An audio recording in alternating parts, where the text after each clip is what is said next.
Good morning and welcome to worship with us here at Portage United Church of Christ on this Sunday, June 14th.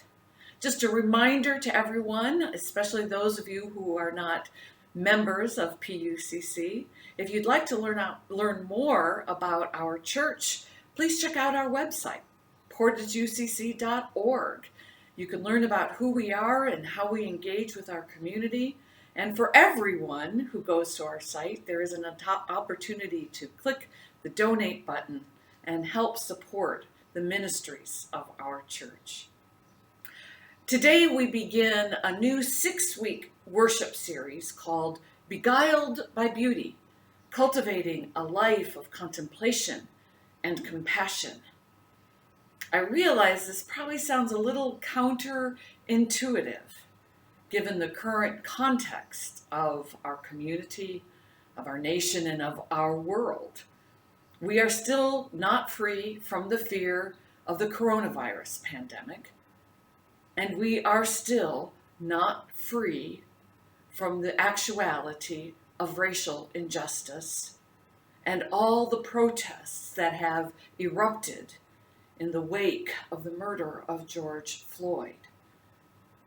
I'm sure many of you would love to come to a worship series that will take us away from the ugliness of this world and bring us to a place of the quiet peacefulness of beauty and contemplation. Well, that would not be this service.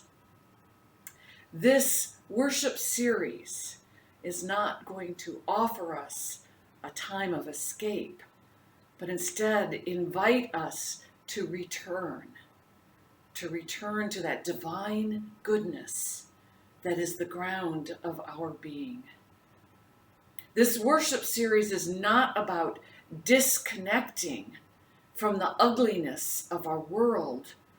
Rather, it is about connecting to the inherent beauty and integrity of all creation.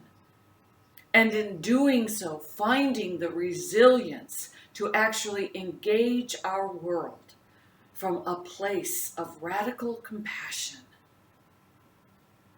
I hope you will stay with us for these 6 weeks and find this series transforming. It is rich with visual images and music and sound to engage all of our senses in the beauty of creation. One image and sound you will be hearing repeatedly through this series is that of wind chimes. They are the image and the sound here to remind us of the work of the Spirit moving through us, creating beauty in what seems to be disparate pieces. Please enjoy this time of worship.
All things are beautiful, not by a standard of pretty as seen by our eyes, but by an essence of sacred worth that is sensed by the Spirit.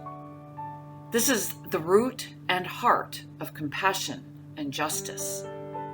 Beauty is the threshold to divine goodness and a door into radical compassion. Contemplation trains our spirits to see this deeper truth.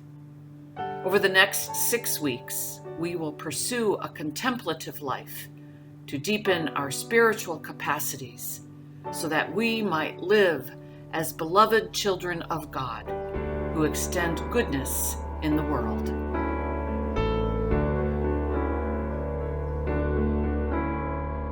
For the beauty of the earth,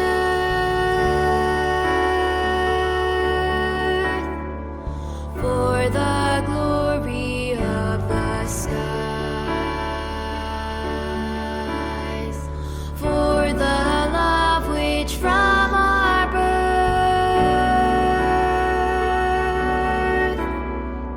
over and around us lies.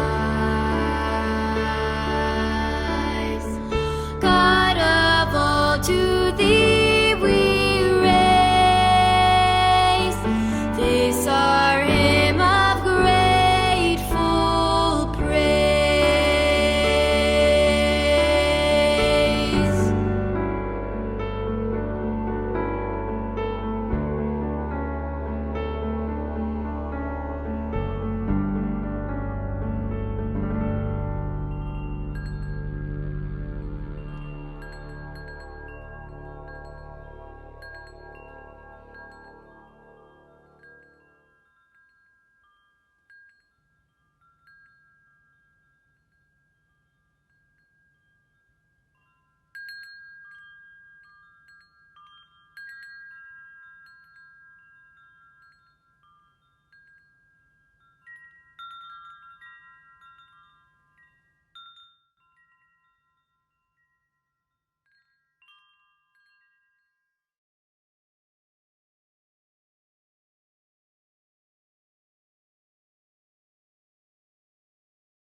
Please join with me in an attitude of prayer.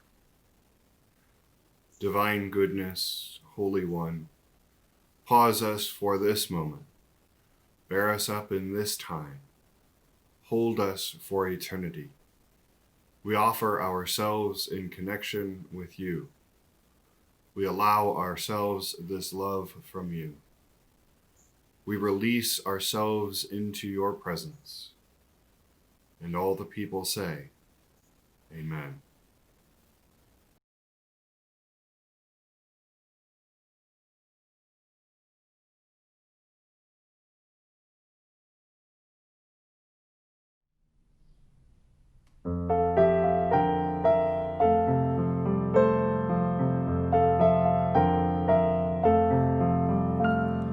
For the beauty of the earth, for the glory of the skies, for the love which from our birth over and around us lies. Lord of all, to thee we raise this our hymn of grateful praise. For the wonder of each hour of the day and of the night, hill and vale and tree and flower, sun and moon and stars of light. Lord of all, to thee we raise this our hymn of grateful praise. For the joy of human love, brother, sister, parent, child, friends on earth and friends above,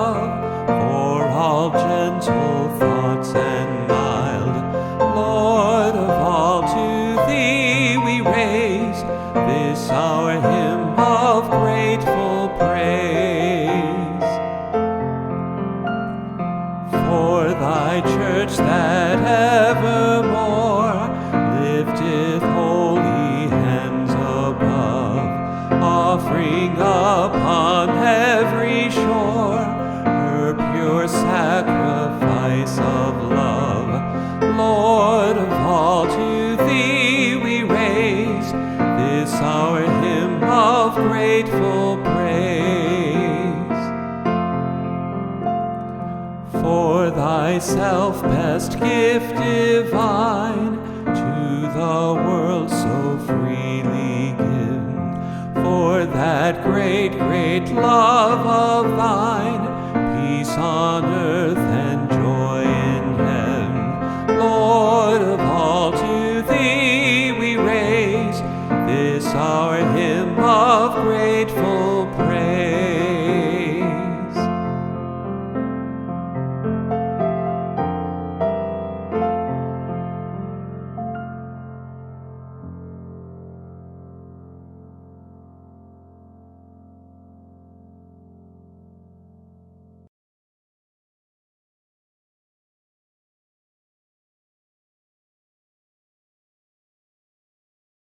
Look to Assyria, once a Lebanon cedar, beautiful branches, dense shade, towering height, its top among the clouds.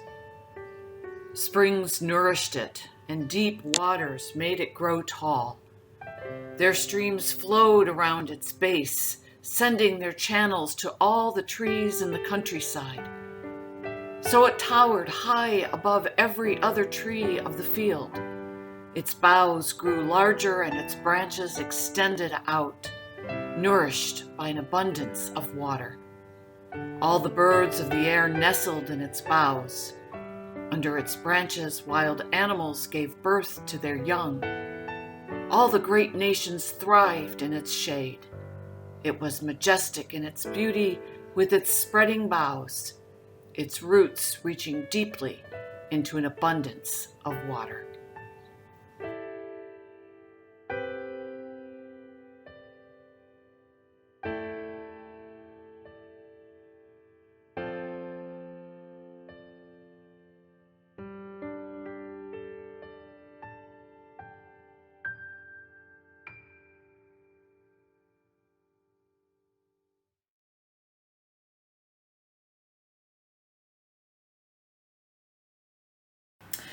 There's an amazing tree that sits at the end of the trail to Lake Hayaya in the Rocky Mountain National Park.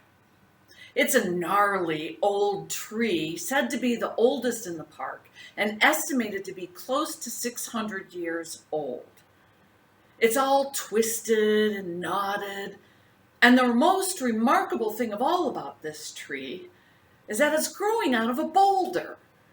There doesn't seem to be any soil around that it's growing from. Soil that would soak up the rains that inevitably come every afternoon when you're in the Rockies.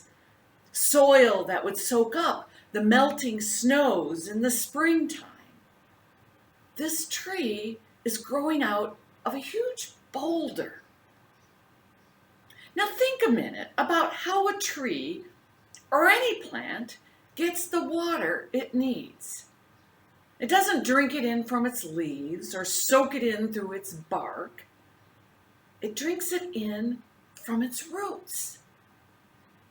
So it's always been a great mystery to me how this tree, for 600 years, has found the water it needs to sustain its life, to provide the shade and the shelter that it does. This is the tree I imagine when I hear these words from Ezekiel this morning. It's not a towering tree, but its top is definitely up in the clouds. Its branches are dense with shade that provide shelter for birds and for animals, and lots of cooling comfort for generations of exhausted hikers and travelers who make their way up to the Alpine Lake. Throughout its 600 years of life, this gnarly old tree has witnessed countless difficulties and crises in this world. And it reaches its roots down to some unseen, hidden abundance of water in a reservoir that we can't imagine. We can learn a lot from this tree. Whether it's this gnarly old tree at the top of Lake Hayaya or the great cedar of Lebanon, we can learn a lot from these trees when we begin to think about joining God and being beguiled by beauty and beginning a life of contemplation and compassion. For one thing, that sustenance that we seek, that sustenance that we so long for, does not come from anything outside of us. Just like that tree that does not drink in water through its leaves or soak it in from its bark, but rather reaches its roots down into a reservoir, so too can we find that sustenance for our souls when we sink our roots down deep into a reservoir within us. And here's another thing. Recently, scientists have discovered a complex underground network of communication between and among trees that takes place through their roots. It's an interrelated system that actually increases the resilience of an entire forest system. And on top of this, the Hebrew word in Ezekiel used to describe the deep where the roots draw their water is the same Hebrew word to talk about the deep over which God hovers at the very beginning of creation. So these trees are sinking down their roots and drawing forth water from the very source of their createdness. So with this in mind, with this image of the gnarly old tree at Lake Hayaya and the great cedar of Lebanon in Ezekiel, with the image of these trees sinking down their roots through an interconnected system to draw from the reservoir of their createdness. With this image in mind, hear once again the words that we saw at the beginning of worship. The difficulty and crisis of the world are overwhelming. It is almost impossible to bear without very deep resources. Now, it goes without saying that there is great difficulty and crisis in our world right now.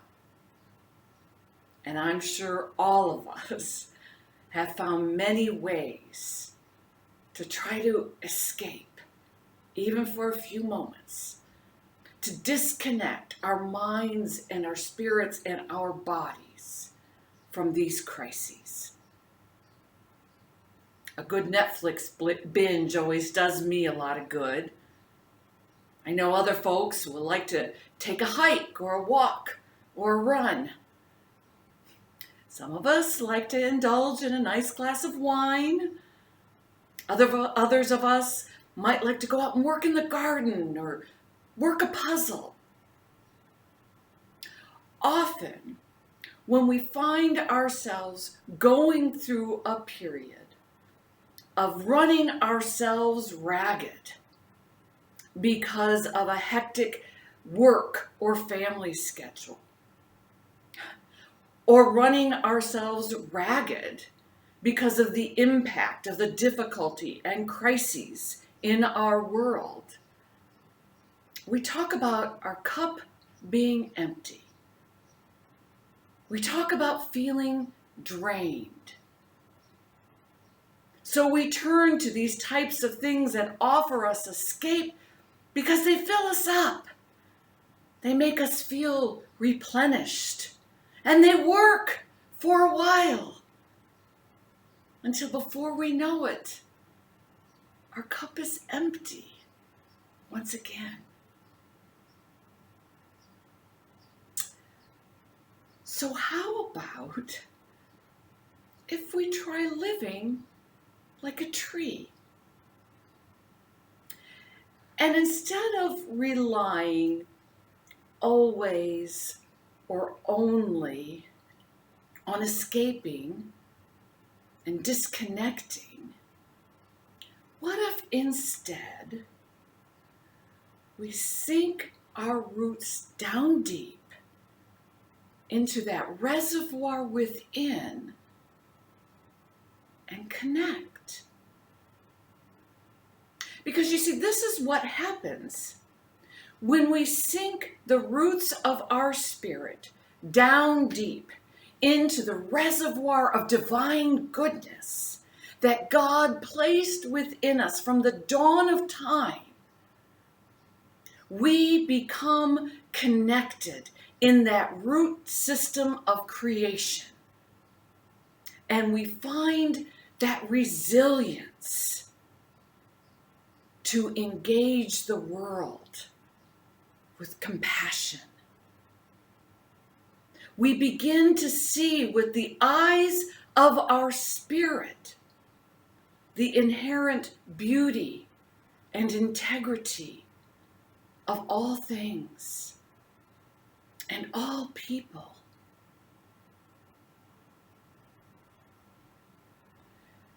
The difficulty and crisis of our world is overwhelming. And yeah, it's okay to escape. But remember this, that these moments of escape are kind of like the rain that falls on the leaves of the tree. It refreshes for a moment and quickly evaporates. It is not life-giving. It is not sustaining.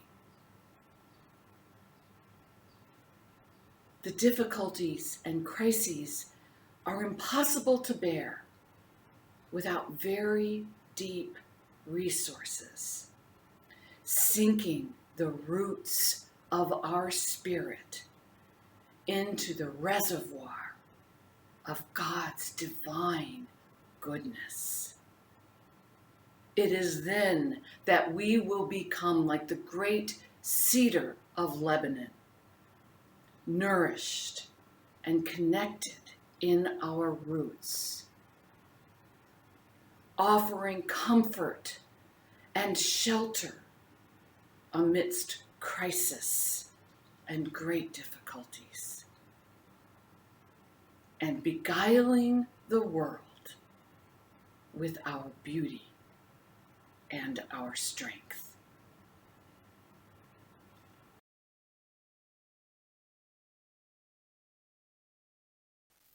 Our prayers in this series will invite us to an open-eyed experience of looking around. I invite you to look around and find something to focus on. It may be a detail that you rarely see or something you see frequently but can see it more deeply. Or you may let your gaze wander and wonder during prayers as a way of giving thanks for these surroundings.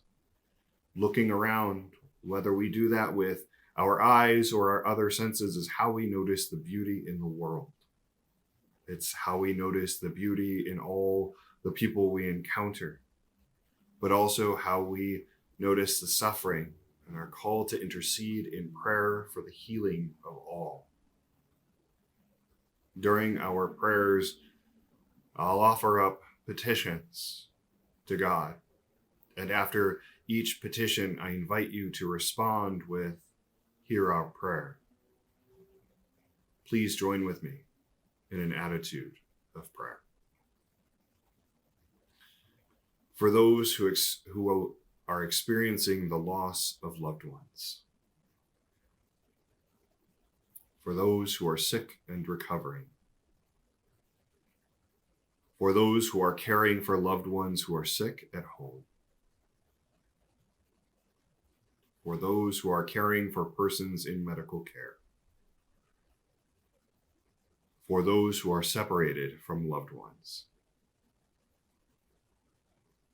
for those who are struggling to just get by,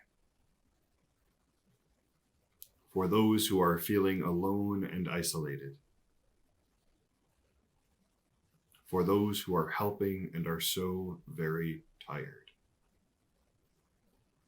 for those who are afraid, for those who are called to speak and act, for those who are suffering,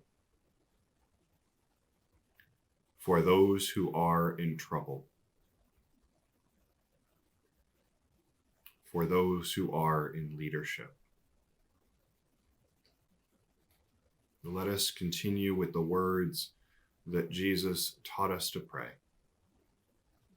Our Father, who art in heaven, hallowed be thy name. Thy kingdom come, thy will be done on earth as it is in heaven.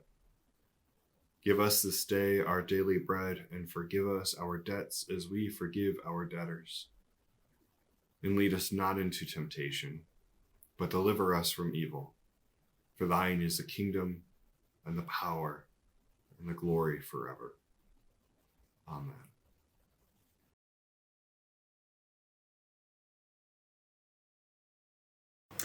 Each week in this series, we are going to offer you an opportunity to integrate a contemplative practice into your life. This week's practice is a time of meditative watering. I'm going to invite you to set a time each day when you will pour yourself a glass of water and sit down and slowly drink that water. Feel that water soak in to the reservoir of your soul. Then refill that glass and offer that water to another living thing. Maybe it's someone you live with, a pet, a plant in your house or on your porch. Water the grass in your yard. And as you do so, allow your mind to slow. Open your heart and your eyes and drink in your surroundings. And maybe you'd like to write these words on a piece of paper. Water is life. Water your life so that you may water other life for the beauty of the earth. Please join us now as we sing our closing song.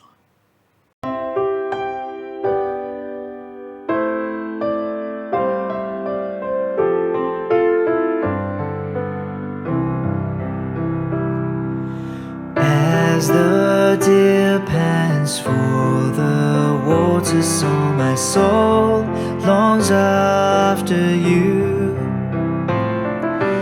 You alone are my heart's desire, and I long to worship you. You alone are my strength, my shield. To you alone will my spirit yield. You alone desire, and I long to worship you.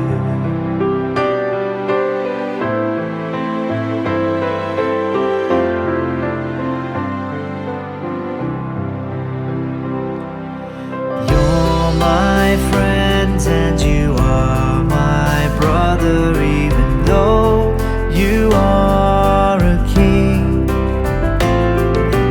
I love you more than any other, so much more than anything. You alone are my strength, my shield. To you alone will my spirit yield. You alone are my heart's desire, and I long to worship you.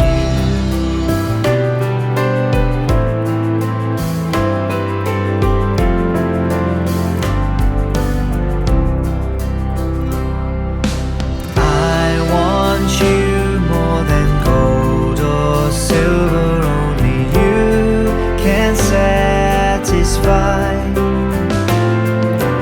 You alone are the real joy giver and the apple of my eye. You alone are my strength, my shield. To you alone will my spirit yield. You alone are my heart's desire, and I long to worship you. You alone are my strength, my shield. To you alone will my spirit yield. You alone are my heart's desire, and I long to worship you.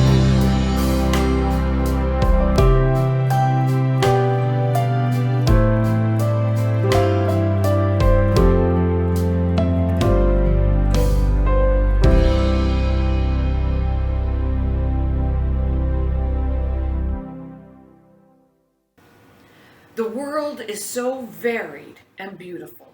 Seek wisdom wherever it is to be found. And now may the goodness of the Creator, the companionship of the Christ, and the insight of the Spirit infuse your life now and always. Amen.